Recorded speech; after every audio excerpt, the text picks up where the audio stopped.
Hi, we're here with Sheryl today. She's Sheryl Green from Sheryl Green Speaks, and she's joining us to talk about the journey that we're always talking about, right? How do you get from where you want to be to where you want to be? Like where you are to where you want to be, and are you where you want to be, and how do you know? So, Sheryl, welcome. What like made this journey happen for you? First, thanks for having me. I'm super excited. Mm-hmm. This has been, I would say, I mean, look, I'm 43 right now. This is 42 and a half years in the making. Yes. I kind of separate my life into two sections now, and it's before boundaries and after boundaries. And I'm hoping that moving forward, I make smarter decisions due to having healthy boundaries in place. Mm. Um, but yeah, I mean, look, this journey started a long time ago. I was married in another lifetime, Mm-hmm. and Wait, just to clarify for me, because I know that sometimes I have visions of a previous life. So you mean this lifetime that you're living now, you were married, correct. you're not no longer married. You mean this lifetime, but a previous lifetime inside this lifetime. Exactly, Yeah. exactly. Yes. Okay. And I am now married again, but I got it right this time. Oh, So congratulations. thank you. This is the last one. This is the practice marriage that I'm referring to. And when it ended, and it ended in a ball of fiery flames. My ex did a very, very bad thing. We'll leave it there. We'll say it was illegal, and I got out of there. Oh, okay. Um, So I moved out to Las Vegas, which is where I live now. And Wait, I want to stop for a second and say, yeah, why did you choose Las Vegas? because my dad and my stepmom were here. Okay, that makes sense. So yeah, I'm from New York originally, New and York State or New York City? Long Island, Okay. which is kind of its own world. It is its own world. Absolutely. Absolutely its own world. But I was living in North Carolina with my ex, and it was this, I could go back to New York, which never really felt like home. I could stay in North Carolina. That wasn't even an option. I could go to Ohio where my mom lived, Okay. and I was 28 at the time. And between Las Vegas and Ohio, there was a very clear winner. Yeah, I would say that the energy in Ohio is a very different energy than in Las Vegas. Extremely, extremely. And this is just a wonderful place to start over. It's Okay. there's it's just this bustling city of change, and it's just a great place to kind of reinvent yourself. And I moved out here. I went through a difficult period, went through a clinical depression. I mean, I basically walked away from my life, my job, my husband, my home. Everything I knew was different, and took a little while to get over that. Yeah. I used volunteerism to Okay. kind of get myself out of that depression, and I found power in service. In Mm. For me, it was animals. Yes. um I I have to refer back to my low point. One day my parents came home to find me just curled up in the fetal position on the bathroom floor, just bawling. And there was nothing I could do about it. Like, I didn't want to get up. I didn't care if I ever did. And my stepmom held out her hand and pulled me off the floor and said, "This isn't you. Go help someone else." And it was like just this, monumental advice that really did change the course of my life. And I went to a festival for animals. I brought my dog, who needed to dry out after me crying into her fur for so long. And and I realized that the animal rescue community could use the skills that I didn't yet know I had. Mm. But they could use me, and the animals, I could be a voice for them. Mm. And I did that for a very, very long time. And kind of jumping over quite a bit here, it actually became, I don't want to say my downfall, but I'm going to use that word, because I threw myself into it too much. Right. And I put everyone else's needs above my own, and my mental health suffered. My my finances suffered. It just, I hit this like metaphorical brick wall about 2.5 years ago. Okay. And it wasn't the animals, it was me, obviously, and I still do everything I can to protect them. But I needed to kind of revamp my life, Mhm. and took some time off, because I was suicidal. And it had been the first time in my life that I'd ever felt that way. Even during that clinical depression in my 20s, I never considered it. And at this point in my life, I was just like, it would make things a lot easier. Like I wouldn't have to keep doing this day in and day out, like working these 18-hour days, trying to keep a roof over my head and trying to give my everything to this nonprofit. Um, and that's when I realized it was time for something to give. And took another couple of months for me to realize that boundaries were the issue, Mm. or a complete and utter lack of healthy boundaries were the issue. And that kind of set me onto this journey that led to my latest book, and what I speak about, and what I preach, for lack of a better word. So real quick, I want to hop back into your story. You said that Yeah. you found yourself on the bathroom floor bawling your eyes out, and it made me think of um, the opening of Eat, Pray, Love, where Elizabeth Gilbert, am I right? Yep. Yeah, Yep. Elizabeth Gilbert was on her bathroom floor and like weeping into towels because Yes. she knew her marriage was falling apart. There And is strength in floors. And I know that sounds ridiculous, but at the most difficult times in my life, hmm, I was sitting on the floor just trying to ground myself. And yeah, I think that's kind of what she went through as well. yeah, I agree. And I also like I bring it up to say like if anybody who's listening has had this moment, it just got normalized, right? Yes, You just got it's okay. two people have openly shared that crying on the bathroom floor is not an unusual way to Nope. be when you are in crisis.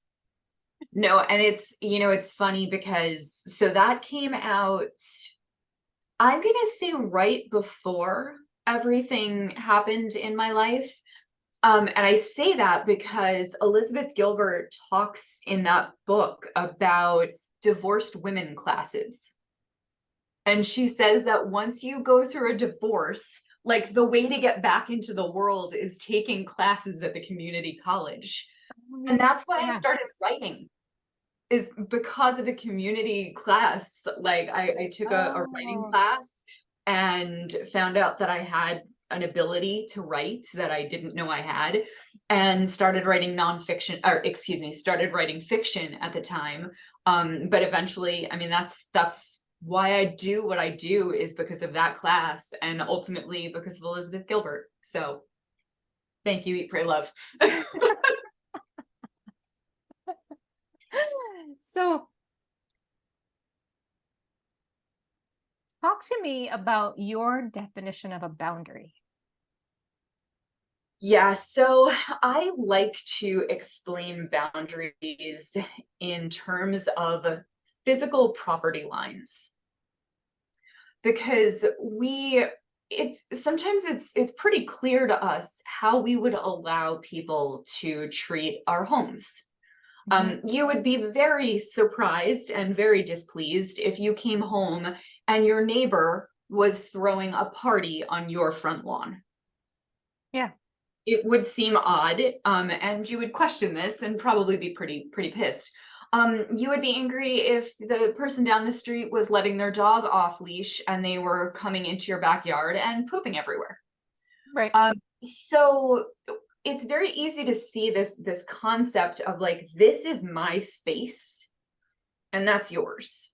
Um, the importance of boundaries in our personal and our professional lives is realizing where those emotional boundaries are, realizing where the mental boundaries are, the time, the material, all of those things, because there's a place where other people stop and we begin, and vice versa. Right. And it's, how are you willing to be treated? How are you willing to be spoken to? How do you expect other people to interact with you and to treat you. And really, that's what a boundary is where do you end, other people begin, and what is that interaction look like, and what's okay. Right.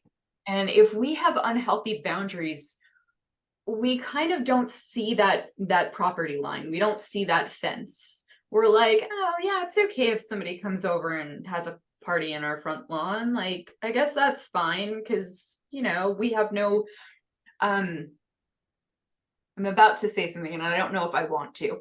I do. We almost have no respect for ourselves. Mm-hmm. And if we don't have respect for ourselves, sure as hell nobody else is going to. Exactly. So it's creating that respect for ourselves, and then saying like, hey, I deserve better.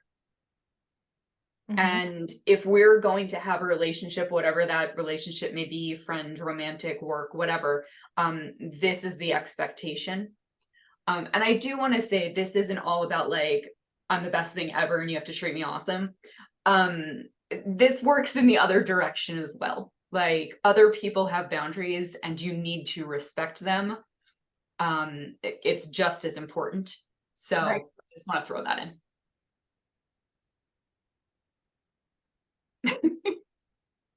So, okay.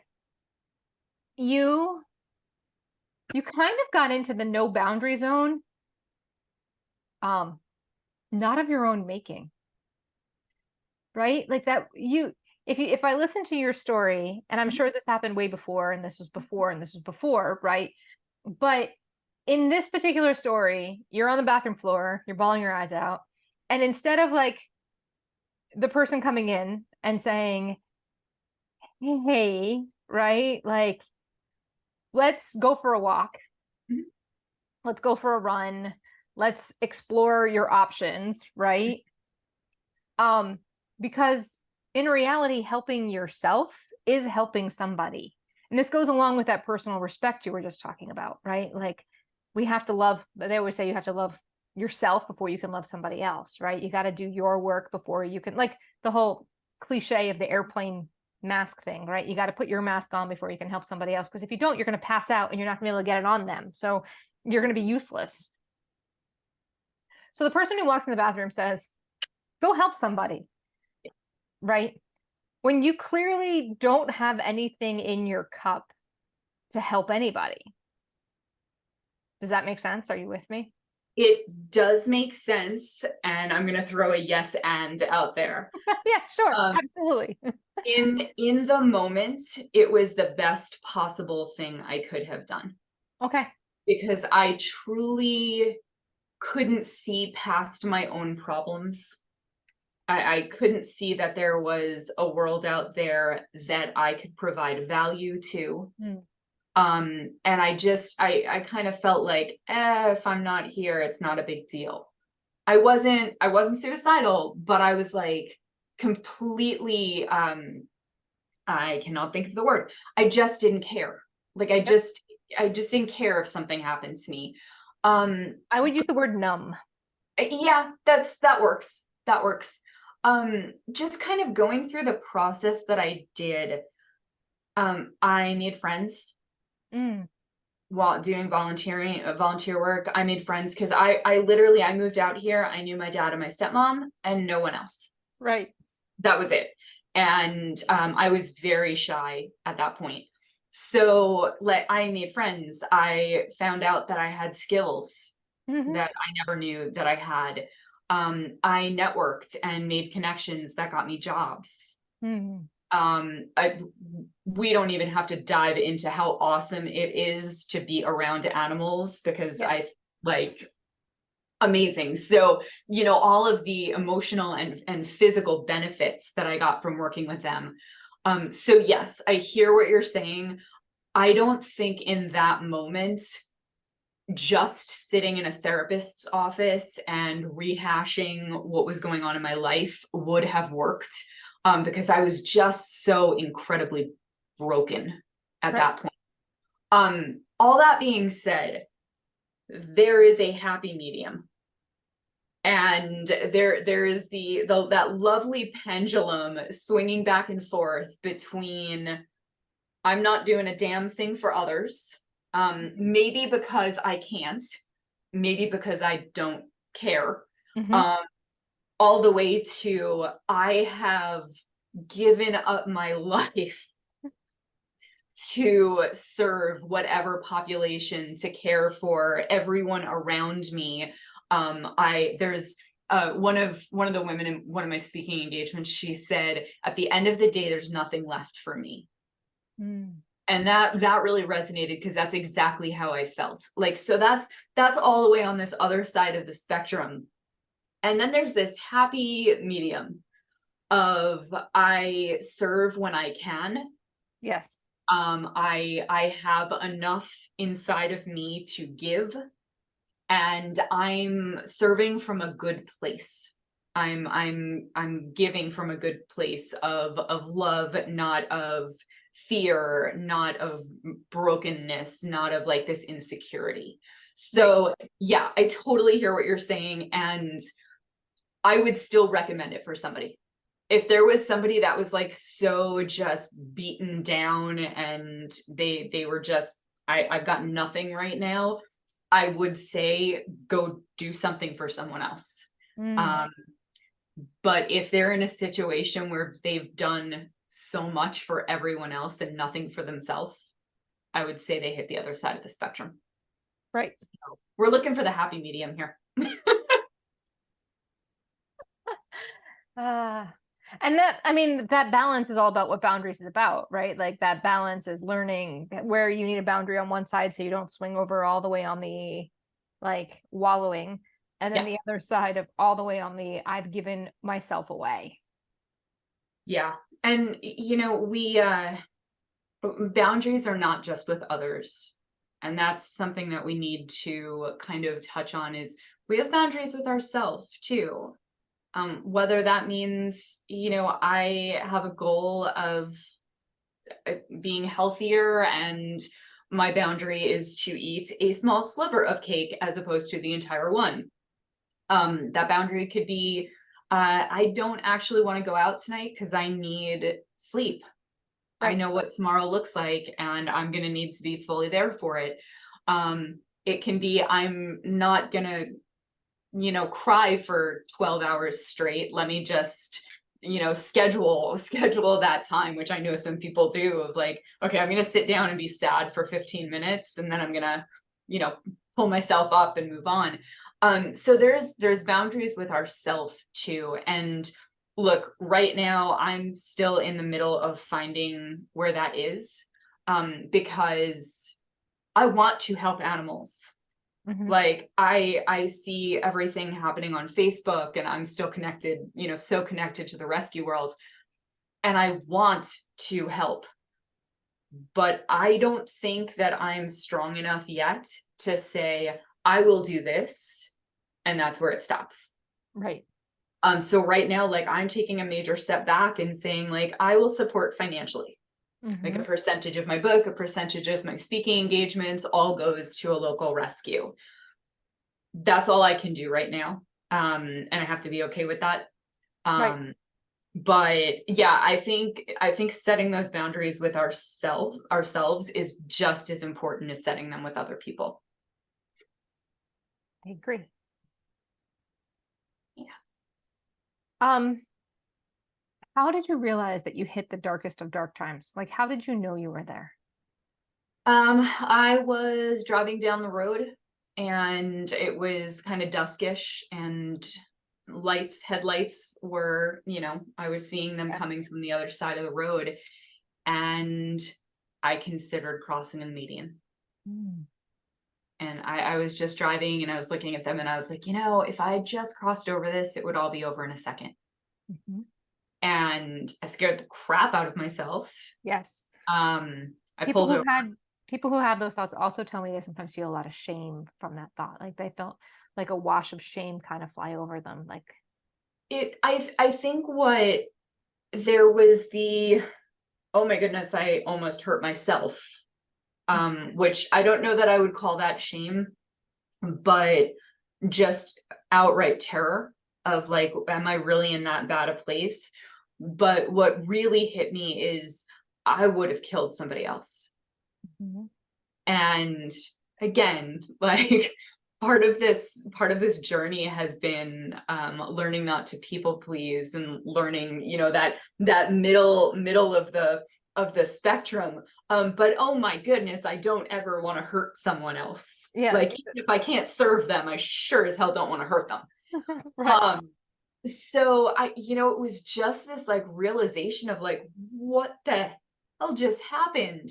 And I pulled over and calmed myself down. And it's so I actually coined the term criving, which is when you're crying and driving at the same Yes. time. I'm a crier. It's a thing. And and I pulled over.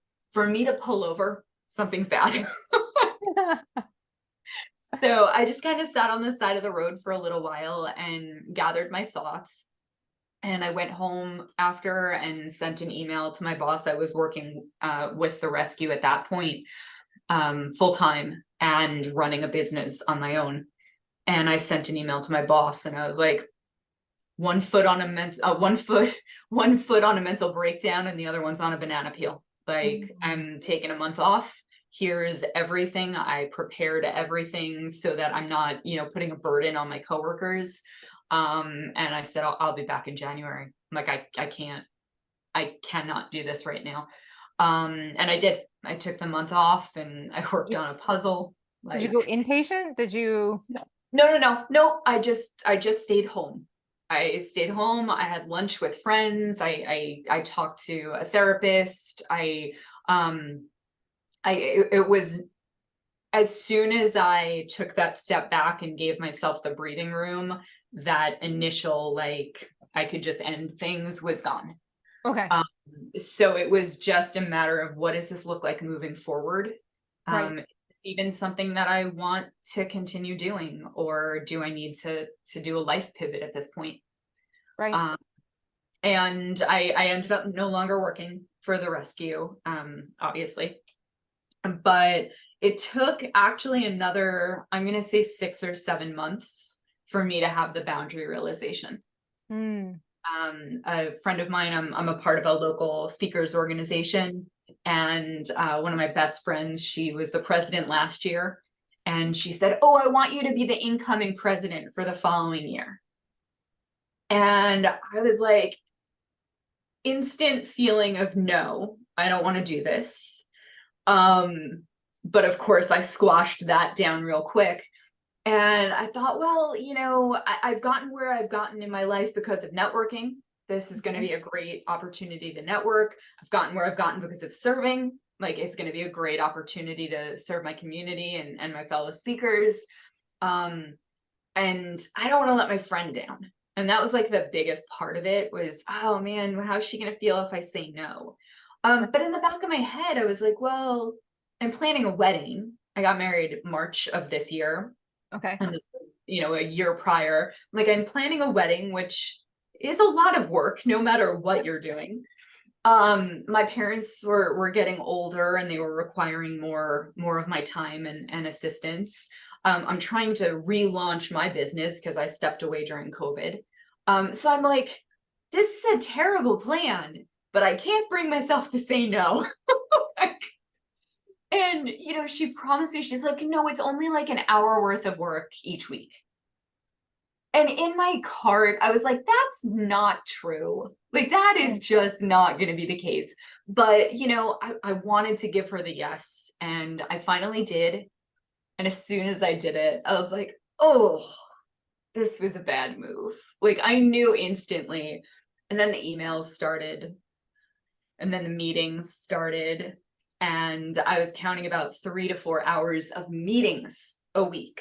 Not talking about any of the actual, like, doing work. But I was like, this was a bad move, and I'm going to suffer for this.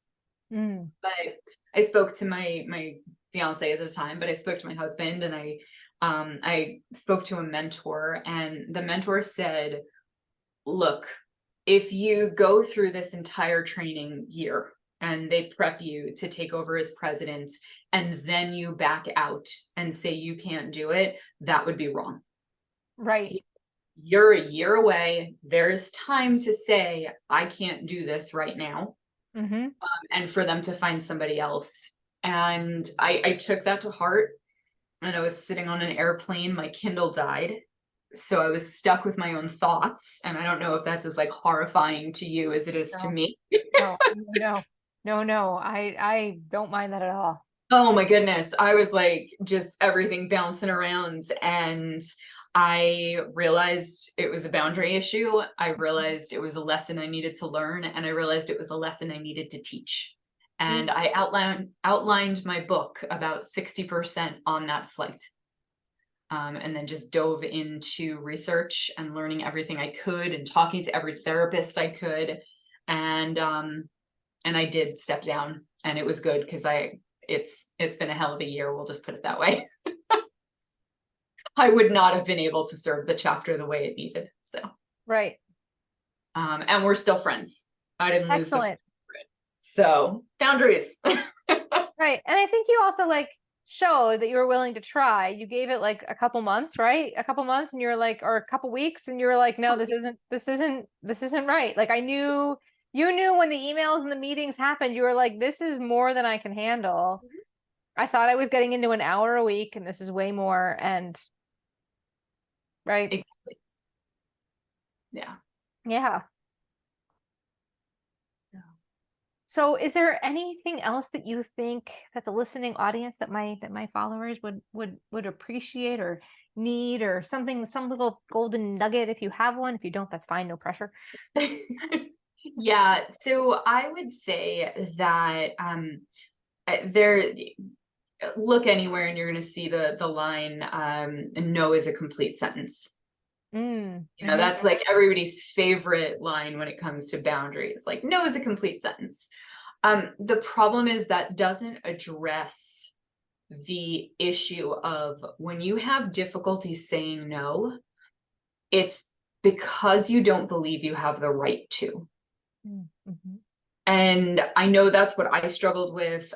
From clients I've spoken with, that's, the main issue is you've been raised in a home, in a society, in a culture, however you want to put that, where you're not allowed to express your own needs. You're not allowed to have needs.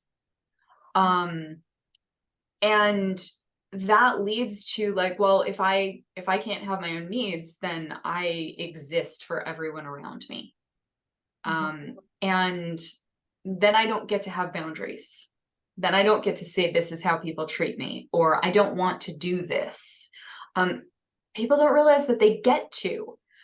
So I would say, nugget would be, you not only have the right to have boundaries, you have the responsibility.